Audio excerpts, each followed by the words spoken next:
So this is your first time going to Disneyland and you're taking your toddlers. Or maybe you've been to Disneyland before, but this is your first time taking toddlers with you and you want to know the ins and outs of what to do and what not to do. I got you. This is an overview of everything I wish I knew before I took my toddlers to Disneyland. This video is one out of an entire series on Disneyland with toddlers.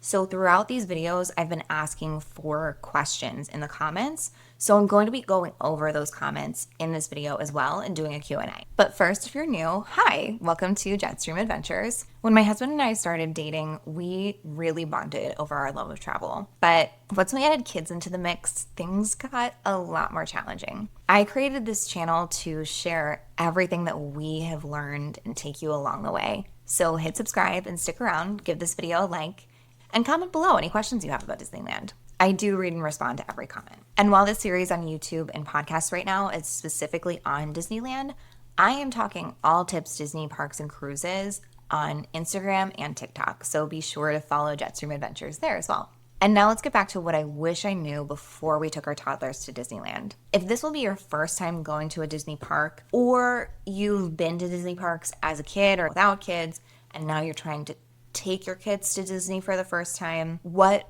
surprised me going into it is how many breaks you need to take and how little you actually get done in a day sometimes. I would not be overly ambitious in thinking that you're going to ride all the rides, thinking that you're going to meet every character and go from park open to park close. And I need you to know that that's okay. You don't have to do every single thing for it to be worth it. I mean, let's be real. Is this really the last time that you're going to be at Disneyland ever? Like ever. You're never coming back. Cut yourself some slack. Relax. Let your kids take their time. Let your kids have some choices in what you're doing throughout the day. Don't just drag them through the entire day and expect them to not put up a fight. I think what surprised us, our last Disney trip, when we had a 4-year-old and a 1-year-old, is how much better things worked on day 3 when we had got through every major ride in Disneyland Park and Disney California Adventure. Then by day 3, we had done everything we needed to do. So we just kind of let our kids dictate the day and pick what they wanted to ride. And it went so much more smoothly. And I think our kids had a lot more fun too. Just being able to be like, okay, that was fun. What do you want to do next? What do you want to ride next? And just them being able to pick, like, it just worked so much better. And on day 3, we just kind of, my husband and I just kind of looked at each other and we're like, why didn't we do this the whole time? I think on day 1, it can be overwhelming. You feel like you have so much to get accomplished that you just kind of rush. So on day 1, just take a deep breath, relax. It's going to be so much more enjoyable for everybody if you just take a deep breath, relax, and let your kids have some leeway. Going off of that, something that I wish I knew ahead of time was how much lower you have to set the bar in what you're going to be able to accomplish in a day. And that means a couple different things. For one, I would not recommend getting a park ticket for your arrival day. Being that Disneyland is on the West Coast, you're either not dealing with the time change if you're living on the West Coast, or if you're living elsewhere in the contiguous United States, you have a time change that works in your favor on arrival day. So you gain time back, and it's earlier in the day than when you left. Your arrival day is a longer day for you. Because of that, it can be tempting to buy a park ticket and try to go into the parks that day. I did that the first time I went to Disneyland, and I did not do it the second time, and I would not recommend doing it for families with young kids. Because, personally for us, we had a direct flight. We didn't have a layover, But it was a very early flight, so we had to get our kids up early. And my kids aren't great sleepers in the car or on planes, so they did not sleep in the car. They did not sleep in the plane. They didn't sleep in the car ride from LAX to Disneyland. It was just a disaster by the time we actually got to the hotel. And also, if this is your first time in Disneyland, if you have that whole long travel day and then you're going to walk straight into the parks and try to figure out the lay of the land and how Lightning Lane works and try to figure out all of that while your kids are nap deprived and you might be sleep deprived, it's just a recipe for disaster.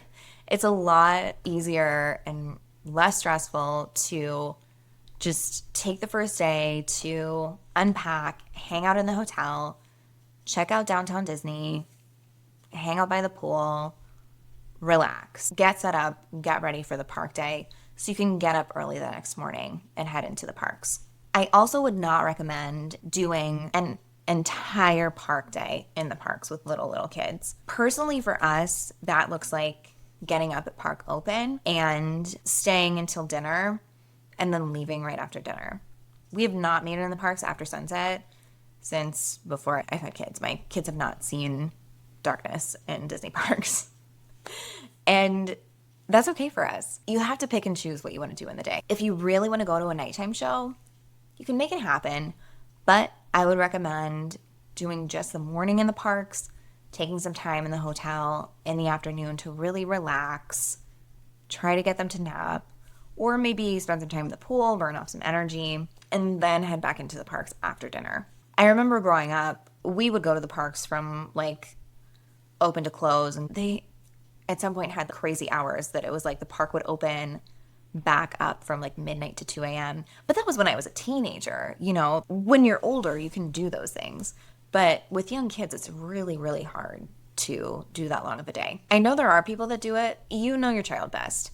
If you can get them to nap and hang out and do all that, go for it. It also means taking a break mid-vacation that is a non-park day to catch up on sleep, just hang out by the pool, maybe do some walking around downtown Disney. It's an opportunity to actually take time and check out the shops in downtown Disney and not feel like you're missing out by not being in the parks. It's a chance to actually enjoy the pool at your hotel and feel like you're getting use of it without the FOMO, the fear of missing out of not being in the parks. I just like explained what FOMO means. I did anyone not know what FOMO meant? But anyways, it's nice to get that break mid-trip. My husband and I both grew up on the East Coast, and we grew up going to Disney World in Orlando, and we just went to Disneyland for the first time last year in 2024. And for both being Disney parks, there are quite a few differences between Walt Disney World in Florida and Disneyland in California. One of them is the emphasis on sit-down dining. In Disney World, it is all about booking your sit-down dining. The reservations fill up quickly. You have to do them 60 days out. There's so much pressure. And there's also so many options for sit-down restaurants throughout the parks and throughout the hotels. There's just a lot more emphasis on sit-down dining. Honestly, with younger kids, they're not going to be interested in sit-down dining anyway. What I was pleasantly surprised by at Disneyland is that there's a lot more emphasis on quick service dining, the grab-and-go dining, and also snacking in Disneyland. There are so many fun little snack carts and quick treats that you can get on the go. It's just a lot more casual and relaxed, and that just works so much better for toddlers. Bringing young kids, I think you'll be pleasantly surprised by that as well. Another thing that I was so pleasantly surprised by is how convenient and walkable Disneyland is compared to Walt Disney World Resort in Orlando. Growing up, I was used to taking the buses to and from the hotel, to park hop to different parks, and there's 4 parks to go between and 2 water parks. It can be very overwhelming, especially when you think about taking little kids there that are in strollers and have nap times to work around and things like that. At Disneyland, you can be so much more relaxed. You want a park hop? You can just walk to the other park. You forgot something at the hotel and have to head back, you can walk back to your hotel.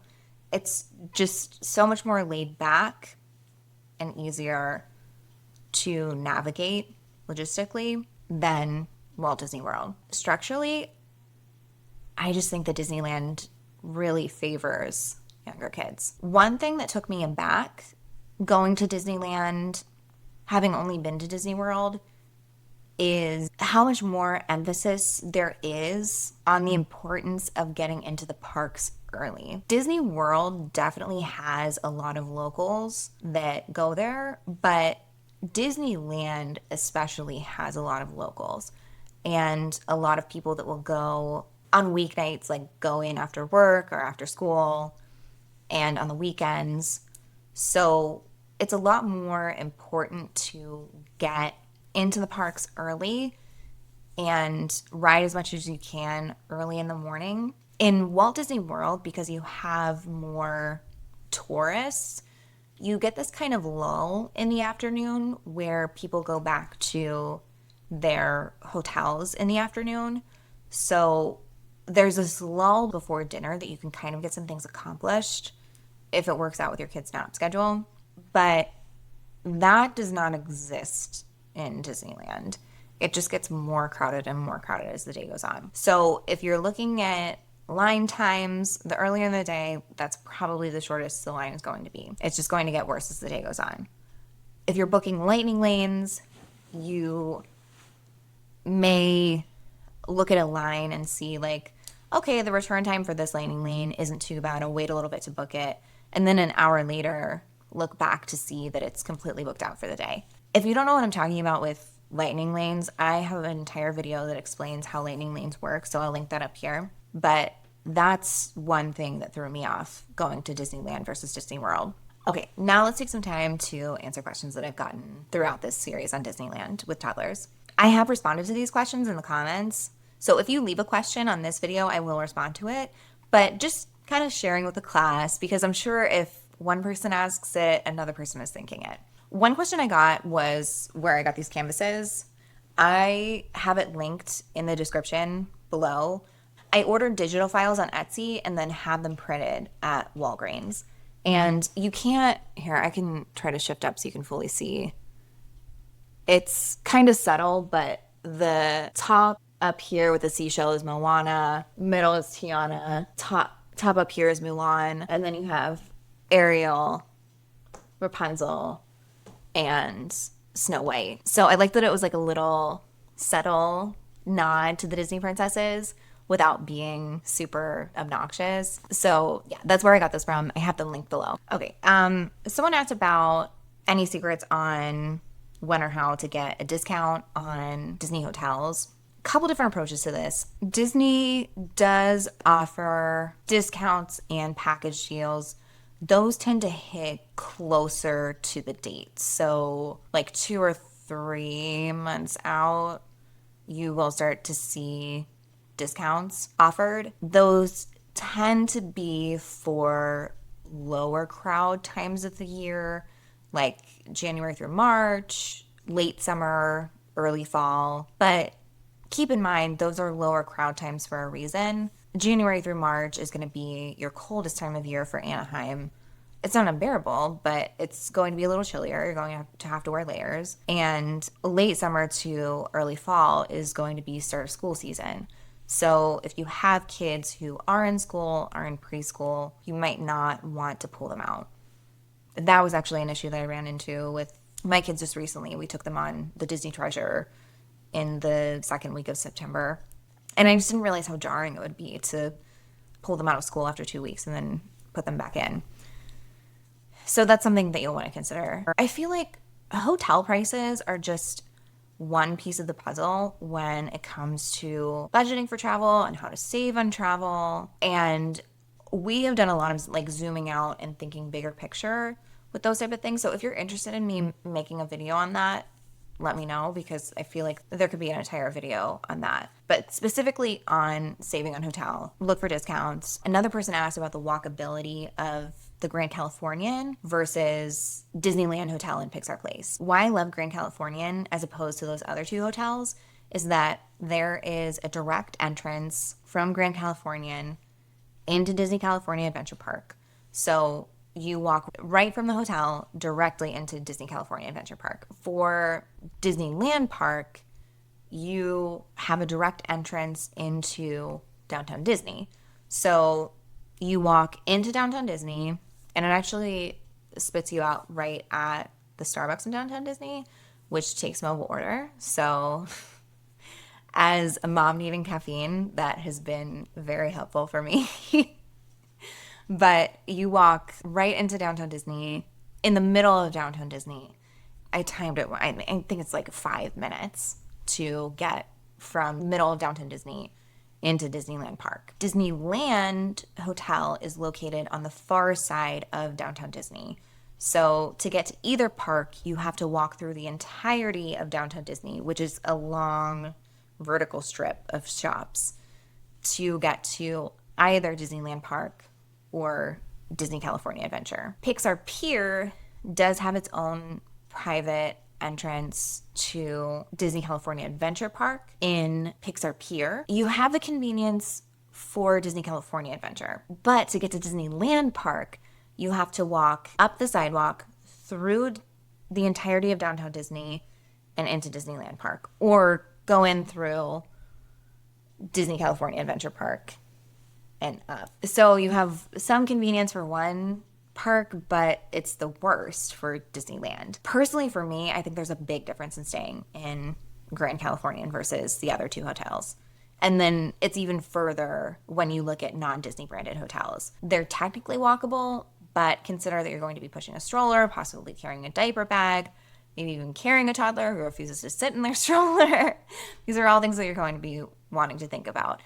I think when it comes to staying in a hotel for a family with young toddlers, location is the very most important factor of consideration. And there's just no competition with Grand Californian. So in my Lightning Lane, another question I got, there was a person who is doing a multi-generational trip with grandkids and was wondering if they should buy just one Lightning Lane Multipass to get the PhotoPass. If you watch my Lightning Lanes video, I do mention that a benefit of getting Lightning Lane Multipass is that PhotoPass is included complimentary in the cost of the Lightning Lane Multipass. However, if you're choosing to not buy Lightning Lane, you can purchase the PhotoPass separately. It's just not free. So if you are interested in getting PhotoPass but not getting Lightning Lane, you can do that. You can also, anywhere that there's cameras throughout Disney parks, you can have them scan your Magic Band or scan your ticket card, and your pictures will show up on your app or online if you log in, and you don't have to decide which pictures you actually want to purchase, if you want to purchase all of them or if you just want to purchase certain pictures until after the day is over. So you can walk throughout the parks, scan your Magic Band. This obviously isn't a Magic Band, but you know what I mean. Scan your Magic Band, scan your ticket, and then once your trip is over, you can look through and see which ones you actually want to purchase. I think having PhotoPass on the Lightning Lane Multipass is a great benefit. I do always recommend getting Lightning Lane Multipass if you have a family with toddlers. I think it's absolutely worth it. I don't know how I would do a Disneyland trip without it. Again, I do have that Lightning Lane video that breaks down exactly how Lightning Lanes work. Check that out. But yeah, I do have to emphasize that I think Lightning Lane Multipass is really worth it. Okay, this is a great question. So someone asked, they only have 2 days at Disneyland. Would you recommend skipping Disney California Adventure Park entirely and just focusing on Disneyland Park if you only have 2 days? So ideally with younger kids, 3-year-old, 5-year-old, if you want to do everything in Disneyland Resort, like all the rides in both parks comfortably, take your time, have a relaxing vacation, I would say do 4 park days and do 2 park days, a break day in between, and then 2 more park days. I think 6 nights. Yeah. So that's about 6 nights in a hotel. I think that's ideal for Disneyland. If you want to absolutely take your time, get everything done. With that being said, I have done Disneyland in shorter amounts of time. I've done it in 3 park days without the mid-trip breaks and things like that. And I've gotten done pretty much everything we've wanted to accomplish. Last time we didn't ride Peter Pan just because the line can get insane there and we just didn't want to wait like 25, 30 minutes in line. We didn't really prioritize it. Peter Pan is something that gets super long super quickly. Oh, we also didn't ride Casey Jr. because Casey Jr., if you don't ride it first thing in the morning, it's an outdoor queue that's not covered. So it can be really annoying and hot to stand in line.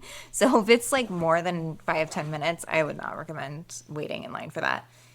So those were not a big deal to us at all. If you're okay with maybe not getting to a certain ride or two. Oh, with that, I will also say us grown-ups were not doing all of the grown-up rides that we wanted to do.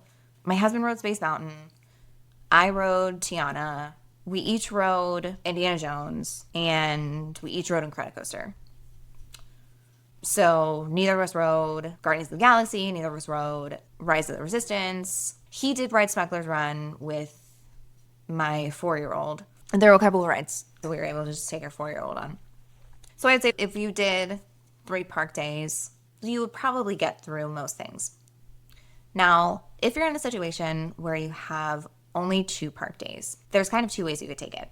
Yes, you absolutely could just take Disneyland Park, probably get about everything accomplished that you would want to. That's definitely a good strategy. Personally, I think if I had 2 days in Disneyland, I would want to get the park hopper so I would have the flexibility of being able to go back and forth between the 2 parks. And I would want to kind of go through the parks ahead of time and decide what was really important, what we would want to prioritize hitting versus what we wouldn't really care if we didn't ride. And I think you could have a great trip that way as well, knowing that you're not going to ride everything, but you have the most flexibility. And you could start one day in each park. And then once you hit, as of now, park hopping doesn't start until 11 a.m. That would give you one morning in each park that you could start a park open, get to 11 a.m., see where you're at in what you want to accomplish that day in that park, and then you can move freely between the 2 parks. That gives you more flexibility in what you want to eat, what the kids want to ride. You can kind of take the mornings to really run through rides while the crowds are low and make sure you hit things, and then in the afternoon you can relax more, give them more flexibility as to like if they want to run around in the playground or they want to, ride a certain ride again. I think I personally would do park hopper, but I think if you watch my Disney California Adventure Park video, and I think if you're okay with not seeing those lands, if you think your kids would be okay with missing that, then I think 2 days is a solid strategy for accomplishing what you want to do in Disneyland Park. Okay, another question I got was a 2-parter. The first question was what to bring for toddlers to tolerate waiting in lines. I don't have a solution for that. My solution is to avoid lines as much as possible. It's really hard to keep toddlers entertained in lines. They're not used to waiting in lines like that. And with toddlers, I know professionals say it's always great when you can prepare them ahead of time and put them in like practice situations. But when in the real world are you going to be waiting in a queue like that? I think, practicing going out to eat at restaurants beforehand is like a great way to practice dining, but like waiting in lines like that, when do they ever practice that? So it's hard. It is hard. The only way I have figured out how to deal with it is to avoid lines as much as possible. And there's two ways that I do that. One is using the lightning lanes for rides that take Lightning Lane Multipass. And again, I have a whole video on Lightning Lane strategy. Go watch that. There are several rides that toddlers can ride and love that are not included in Lightning Lane. So for that, I recommend downloading the Disneyland app ahead of time. You can go on the Disneyland app and see the wait times of any given day, what the live wait times are. So download that app ahead of time and look at it in the morning, in the afternoon, and evening, and see what wait times are looking like. And then when you're in the parks, look at the wait times and zigzag around the park, hitting lines as they have low wait times.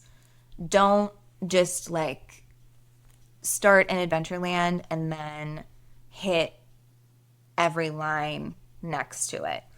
Be willing to hit a couple rides in Fantasyland while lines are low, and then when lines start picking up there, check the app and head over to Pirates of the Caribbean because the line happens to be low there, and then go over to Tomorrowland and be willing to circle around the park that way. I will not get in line for a ride if the wait time says it's longer than 15 minutes. That I found is the cutoff for my kids.